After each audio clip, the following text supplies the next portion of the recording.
Hello fellow YouTubers and welcome to my channel. Got a lot to get through today, so we have Oculus version 34 software is imminent. We have 6 AAA games in the pipeline. John Carmack calls Mark Zuckerberg an architecture astronaut, then wants someone to blow up his Quest 2. Let's get straight into it then, and remember, we're born to respawn.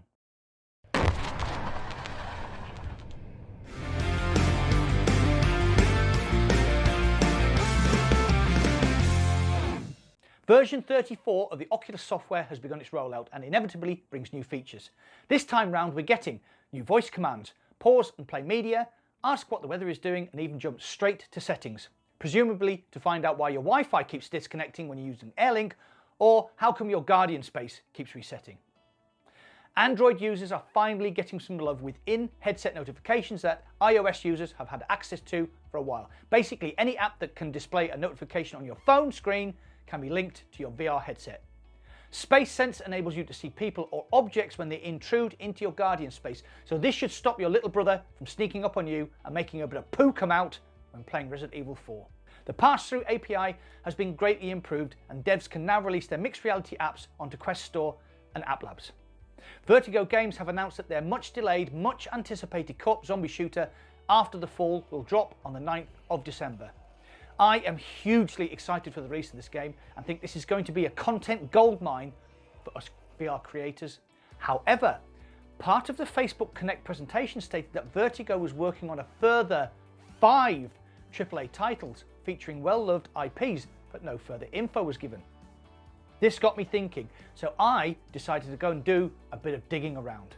Vertigo Studios are owned by the publisher Deep Silver, which is behind such well-loved titles as Saints Row, Dead Island, Homefront, and surprisingly, the beloved Shenmue 3. One of the studios in their portfolio is 4A Games, the developers of the well-regarded Metro series of games. But what if I told you that 4A have already made a Metro game in VR? Arctica 1 was released way back in October 2017 and drew a lot of inspiration from the Metro games.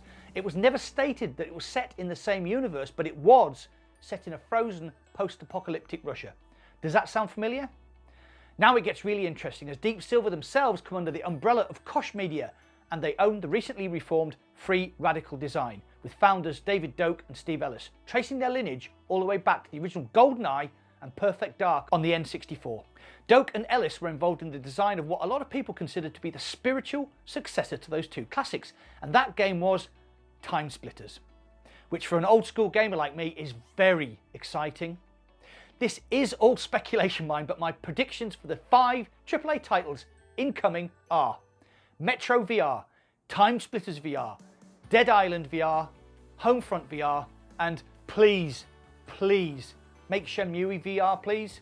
Just a bit of fun, but go check out the publishers' portfolios and comment on what games you would like to see ported to a virtual world. Before I get to my final 3 stories from the frankly underwhelming Connect 8, I'd just like to give a shout out to my patrons. I love you all truly, madly, and deeply. Plus, if you're enjoying this content, please subscribe, drop a like, and maybe hit that bell icon to be notified whenever I upload any new content. Thanks. MetaVerse. The MetaVerse. MetaVerse is MetaVerse. MetaVerse. Mark Zuckerberg said MetaVerse at least 66 times that I counted in his keynote speech, but it's the frankly far more interesting John Carmack Unscripted that I want to discuss. The metaverse is a honeypot trap for architecture astronauts. And architecture astronaut is a kind of chidingly pejorative term for a class of programmers or designers that want to only look at things from the very highest levels. But but here we are. Mark Zuckerberg has decided that now is the time to build the metaverse. So enormous wheels are turning and resources are flowing. Did John Carmack just call Mark Zuckerberg an architecture astronaut? Yeah, I think he did. Burns! He also confirmed a few things about the upcoming project Cambria. We're running the experiment with a higher end headset coming up next. We will see how much value it adds to people. They were intentionally very vague with the tease about what's going to be there, but you can sense eye and facial sensors, better world sensors, and then the pancake lenses.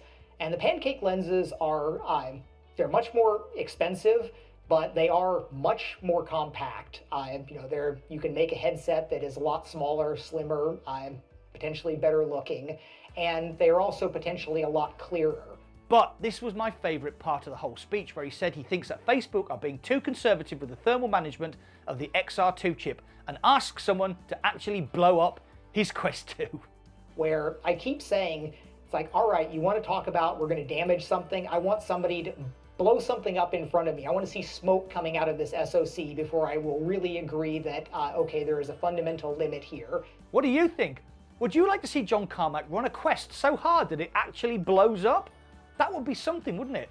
Anyway, don't forget to comment down below on any of the stories I've covered today. And that's it. Thanks for watching. I'll see you on the other side. Head of Facebook Meta Reality Labs? Anyway, Andrew Bosworth has stated that one of their current priorities is to remove the need for a Facebook account to use future Meta products. Boz, much as I love you, mate, it should never have been a thing.